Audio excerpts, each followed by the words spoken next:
साल था 1970।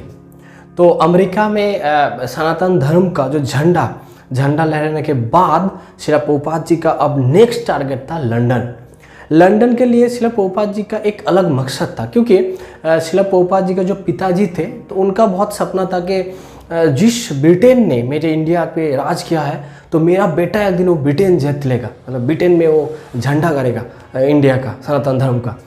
तो ये उनका पिताजी का इच्छा था। और उनके जो गुरुदेव थे भक्ति सिद्धांत सरस्वती ठाकुर शिला प्रभुपाद, तो उनका भी सपना था कि लंदन में प्रीचिंग हो, इसीलिए उन्होंने अपने 2 सन्यासी शिष्यों को उन्होंने लंदन भेजा था। लेकिन हालांकि वो दोनों उतना सक्सेसफुल नहीं हुआ था। तो अब शिला प्रभुपाद जी का टारगेट था इन दोनों का मिशन को पूरा करें और लंदन में सनातन धर्म का प्रीचिंग हो। तो इसलिए उन्होंने भरोसा रखा अभी किसी सन्यासी शिष्य के ऊपर नहीं, उन्होंने भरोसा जताया 3 गृहस्थ शिष्य के ऊपर। वो कौन थे? एक थे गुरुदास प्रभु और जमुना माता जी, श्याम सुंदर प्रभु और मालती माता जी, और मुकुंद प्रभु और जानकी माता जी। तो ये तीनों जो कपल थे, गृहस्थ कपल, तो इन तीनों को भेजा उन्होंने लंदन में प्रीचिंग के लिए। अब ये तीनों लंदन पहुंच तो गए, लेकिन क्या लंदन में सर्वाइव करते इतना आसान नहीं है, क्योंकि इनके पास ना कोई सामान था, ना कोई पैसा था, ना कोई उतना कंफर्टेबल उपकरण था, मतलब मटेरियल था। जैसे होता ना कि बाप का बेटा, एक कहावत है ना। तो गुरु ने क्या किया था, मतलब शिला प्रभुपाद जी जब अमेरिका गए थे तो क्या किए थे उन्होंने अपने, ना उनके पास कोई पैसा था, ना कोई धन सामग्री, कुछ भी नहीं था। तो उन्होंने गया खाली हाथ और पूरा मतलब पाश्चात्य देश को जीत के लिया था। तो उसी तरह से इन तीनों कपल के पास भी, इन तीनों भक्त के पास भी उतना कोई मतलब सामान नहीं था, पैसा नहीं था सर्वाइव करने के लिए। तो ये तीनों, इसलिए उन लोगों के लिए पहला जो प्रॉब्लम हो रहा था कि सर्वाइव करना, मतलब लंदन आ तो गए लेकिन लंदन में हमारा मतलब ज़िंदगी को गुजारना, मतलब ज़िंदगी को एक दिन बिताना भी उनके लिए मुश्किल हो रहा था, क्योंकि कभी वो बाईपास के ऊपर, कभी सड़क के किनारे इधर उधर करके, कभी इधर कभी उधर रहने लगे थे, क्योंकि कोई मतलब घर वो रूम में रेंट में लेंगे, इसके लिए भी उनके लिए पास उतना पैसा नहीं था। तो लेकिन उनका मकसद फिक्स था कि मेरे गुरुदेव का आदेश है कि मैं लंदन में प्रीचिंग करूँ, एक टेम्पल स्थापित करूँ। तो इसीलिए उन तीनों का लक्ष्य एक था, गुरुदेव का आदेश का पूर्ति। ये तीनों इतना कष्ट होने के बाद भी ये दोनों हार नहीं मान रहे थे, ये तीनों प्रीचिंग में लगे हुए थे। क्योंकि लंदन में माहौल थोड़ा अलग था ना, क्योंकि ना तब के टाइम में लंदन में उतना प्रॉब्लम नहीं था, ना कोई फूड क्राइसिस था, ना कोई कुछ प्रॉब्लम था। तो सभी लोग मतलब मैटेरियलिस्टिकली वो लोग खुश थे, तो इसीलिए उनके पास प्रीचिंग करना ज़्यादा मुश्किल होता। लेकिन श्याम सुंदर प्रभु का टारगेट थोड़ा अलग था। श्याम सुंदर प्रभु को पता था कि अगर किसी मतलब समाज का, सोसाइटी के अगर किसी बड़ा आदमी का हम लोग प्रीचिंग करेंगे ना, तो उसका न्यूज़ थोड़ा ज़्यादा स्पीड होगा, तो प्रीचिंग हमारे लिए आसान हो जाएगा। जैसा होता ना कि अगर कोई समाज का कोई MP, MLA या फिर प्राइम मिनिस्टर, इन लोगों को अगर प्रीचिंग किया जाए तो वो थोड़ा हाईलाइट ज़्यादा होता है ना। तो श्याम सुंदर प्रभु का टारगेट वो था। और हालांकि ऐसे कोई मतलब नॉर्मल पिचिंग भी हो रहा था, लेकिन श्याम सुंदर प्रभु का समहाउ उनको पता चला था कि लंदन में जो बीटल्स थे, जो तब का टाइम में मतलब बीटल्स जो बैंड थे, एक रॉक बैंड, वो बहुत ही फेमस था। मतलब उनका कॉन्सर्ट मतलब करोड़ों का खर्चा, और मतलब लाखों में लोग उधर पे आ जाते थे। और बीटल्स टीम का एक मेंबर था, सिंगर था जॉर्ज हैरिसन। तो जॉर्ज हैरिसन बहुत ही पॉपुलर था, मतलब वो किसी जगह पे अगर पाव भी रख देते ना तो उधर पे लाखों मतलब कतार में भीड़ आ जाते थे। तो समहाउ श्याम सुंदर प्रभु को पता चला ये जो जॉर्ज हैरिसन है उनको सनातन धर्म के प्रति, स्पिरिचुअलिटी के प्रति थोड़ा आकर्षण है। तो उनका टारगेट था कि श्याम सुंदर प्रभु का कि जॉर्ज हैरिसन को कभी किसी भी तरह जॉर्ज हैरिसन के साथ एक अपॉइंटमेंट फिक्स किया जाए। तो इसके लिए वो लोग बहुत ही प्लानिंग कर रहे थे कभी वो, क्योंकि उनका जो स्टूडियो था, बीटल्स का जो स्टूडियो, उनका नाम था एप्पल स्टूडियो। तो इसलिए क्या कह रहे थे, उन लोग एप्पल का एक खिलौना लाया था और उनको मतलब खिलौने की तरह, जैसे होता है ना चाबी घुमा दे खिलौना चलने लगता है, उस तरह के खिलौना लाया था। एप्पल क्योंकि नाम था, उधर पे हरे कृष्ण लिख के भेज दिया था।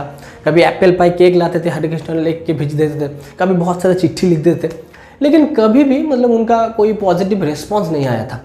तो श्याम सुंदर प्रभु और मालती माता जी एक दिन चले गए एप्पल स्टूडियो में। तो स्टूडियो तो बहुत बड़ा था, उनको मतलब घुसने ही नहीं दे रहे थे। तो श्याम सुंदर प्रभु का जो मतलब ड्रेस था वो येलो कलर का धोती पहने हुए थे और एक नेहरू जैकेट होता है, नेहरू जैकेट पहने हुए थे, और मालती माता जी येलो कलर की एक साड़ी पहने हुए थे। तो उनका जो गेट था वो गेट बहुत ही मतलब बहुत ही सख्त सिक्योरिटी गार्ड उधर पे थे। तो वो लोग कभी भी मतलब उनको घुसने नहीं दे रहे थे, उनको मतलब बाहर निकल रहे थे।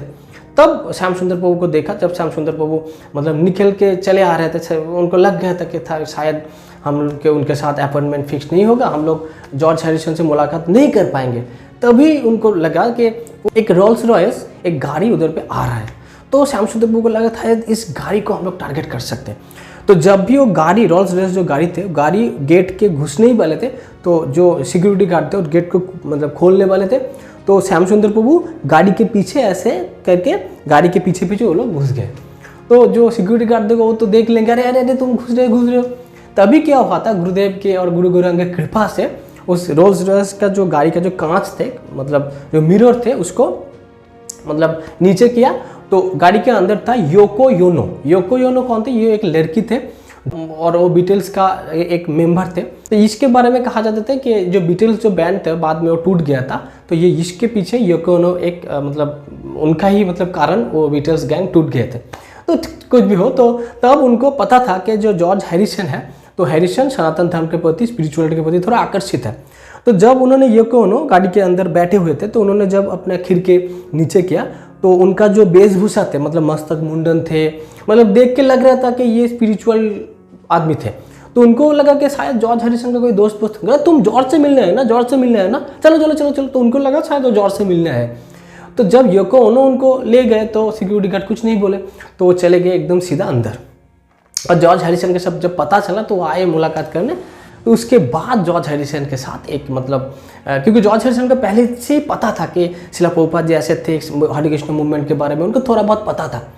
तो उसके बाद जॉर्ज हैरिसन से मतलब होता है ना कि अगर ये इससे हमें सीख मिलता है कि अगर हम लोग गुरु को आदेश को अपने जीवन में धारण करें, गुरुमुख पद्म वाक्य चित्ते करिए को आर ना करिए मने आशा, तो कुछ ना कुछ करके भगवान कुछ ना कुछ करके जुगाड़ कर ही देते। सिर्फ हमारा मकसद से ही होना चाहिए।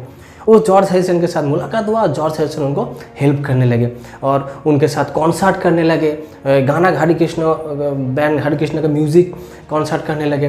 तो वो तब उनके जॉर्ज हैरिसन की कृपा से उनको एक बोरी प्लेस नाम का एक जगह था, उधर पे जगह मिला और उधर पे टेम्पल कंस्ट्रक्शन का काम हो रहा था। तब वो लोग रह रहे थे। जॉन लेनिन नाम का एक बहुत ही मतलब रिच एक पर्सन थे उधर पे, और बीटल्स के बगल में ही। तो जॉन लेनिन के घर में वो लोग रह रहे थे। तो क्योंकि तब कोई मतलब उनको रहने के लिए कोई सख्त पख्त कोई जगह नहीं मिला था, तो उन्होंने शिला प्रभुपाद जी को अभी नहीं बुला रहे थे। लेकिन फिर भी शिला प्रभुपाद जी जब पता चला कि ये सब हो गया, मतलब ये लोग कंस्ट्रक्शन के काम चल रहे हैं, मतलब वो लोग सक्सेसफुली प्रीचिंग हो रहे हैं, तो प्रभुपाद को रह नहीं सका, तो वो चले आए और जॉन लेनिन के घर में ही रहने लगे। और जॉन लेनिन के घर में रहते ही वो प्रीचिंग करने लगे और वो उधर पे दीक्षा भी मतलब देने लगे। तो ये था मतलब लंदन का जो प्रीचिंग का जो ये जो स्टोरी थे, इससे हमें सीख बहुत मिलता है। सीख मिलता है क्या कि अगर गुरु गौरांग और कृष्ण के ऊपर हमारा भरोसा रखे ना, तो हम लोग जीरो भी रहे तो हम लोग हीरो बन जाएंगे। तो इसी तरह से हमारा जो आध्यात्मिक जीवन है ये पूरे डिपेंड करता है मर्सी के ऊपर, करुणा के ऊपर। हम लोग अगर सोचे कि मैं तो बहुत फेमस हूँ, मेरा क्वालिटी ये है वो है, तो ये मतलब हमारे लिए योग्यता जो है जीरो है। योग्यतार बिचारे किछु नहीं पाए तुम्हारा करुणा सार। तो हमें अपने तरफ से पूरी तरह से कोशिश करना पड़ेगा और गुरु के मर्जी के ऊपर हमें डिपेंड रहना है। त्रिनादोपि शून्यचन तररोपि शस्त्रेण अमानिना मानो देनो।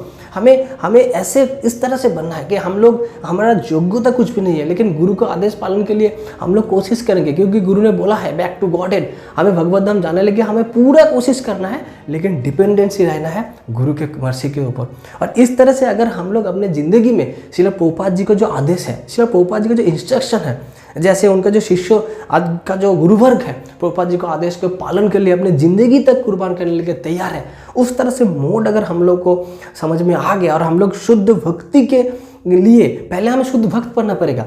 क्योंकि अगर हम लोग खुद शुद्ध भक्ति जीवन पालन नहीं करेंगे तो कैसे हम लोग शुद्ध भक्ति जीवन किसी को दे पाएंगे। हमारे हृदय में अगर कृष्ण नहीं है तो हम लोग कैसे प्रीचिंग मतलब किसी को कृष्ण को देना, तो हम लोग कैसे दे पाएंगे, तो ये कपट हो जाएगा ना। तो इसलिए पहले हमें खुद आचरण करना पड़ेगा और प्रभुपाद जी का मतलब इंस्ट्रक्शन के ऊपर पूर्ण सरेंडर करके हमें आगे बढ़ना है और करुणा के ऊपर डिपेंडेंसी रहना है, तो हम लोग जरूर सक्सेसफुल हो पाएंगे। जगत गुरु शिला प्रभुपाद की जय। हरे Krishna. Thank you for watching our video. Jai Srila Prabhupada.